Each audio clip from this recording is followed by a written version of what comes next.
In this lesson, we're going to be discussing three very important functions: the PMT, the IPMT, and the PPMT. The PMT is going to calculate the total payments, which is going to include our principal and our interest. So you can notice here we have our $20,000 loan amount, we have an annual interest rate of 6%, we have a loan period of 5 years, or in this case, 60 months.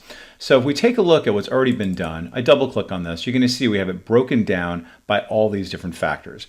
We're going to deconstruct each of these formulas and then also see how they factor into one another. So before we do the IPMT and the PPMT, we have to calculate the payment, which in this case is going to be the $386.66.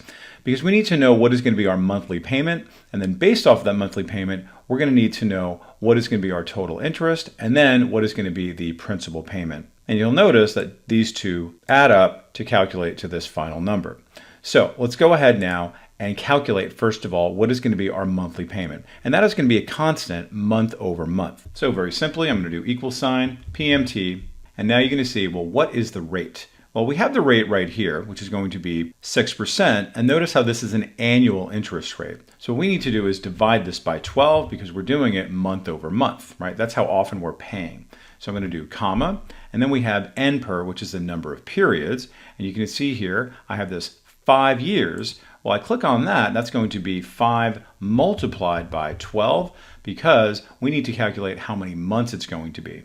So I'm going to go ahead and hit a comma, and then my present value, very simply, is my loan amount.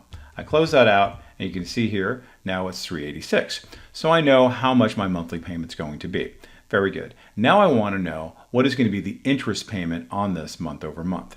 So let's go ahead and do equal sign, IPMT, and then once again, my rate is going to be this 6%, and I'm going to divide it by 12, comma. For this next argument, they're asking for what period are you in? So what that means is if you are now making your first payment, you are going to be in the first period. But if you're making your third payment, then you would type out a 3, etc. So in this case, I just want to know how much interest am I going to be paying on the principal from my total loan amount on just this first period. So I type out 1 and then number of periods. And once again, we're back to this again.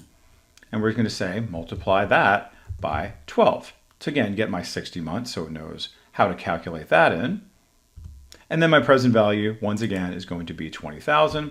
I close that out. And you're going to see there's going to be an interest payment of $100. And now finally, let's do the PPMT. So I do equal sign, PPMT, and then my rate is going to be, once again, 6% divided by 12. The period, once again, is going to be 1 because it's my first period. Again, you'll change that in the future. Number of periods, click on the 5, multiply that by 12.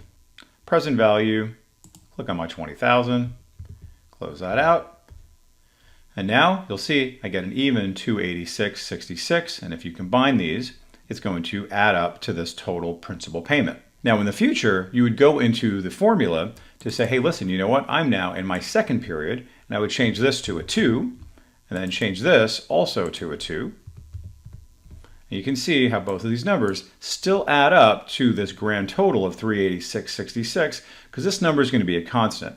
But this still does add up to that final PMT number. But you see how my interest payment is then going down because my principal payment has gotten lower. So I'll go ahead and undo that, and you can see what those two numbers look like initially. So once you break it down in simple terms, you can see how there is a logic to all of it. As long as you have all of your data all laid out here accordingly, it makes the process and the formula a lot more simple. So go ahead and try that out with this data or even use your own.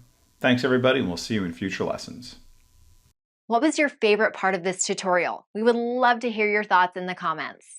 Visit the Simon Says It channel, explore our videos and training sessions, and decide what you want to learn next.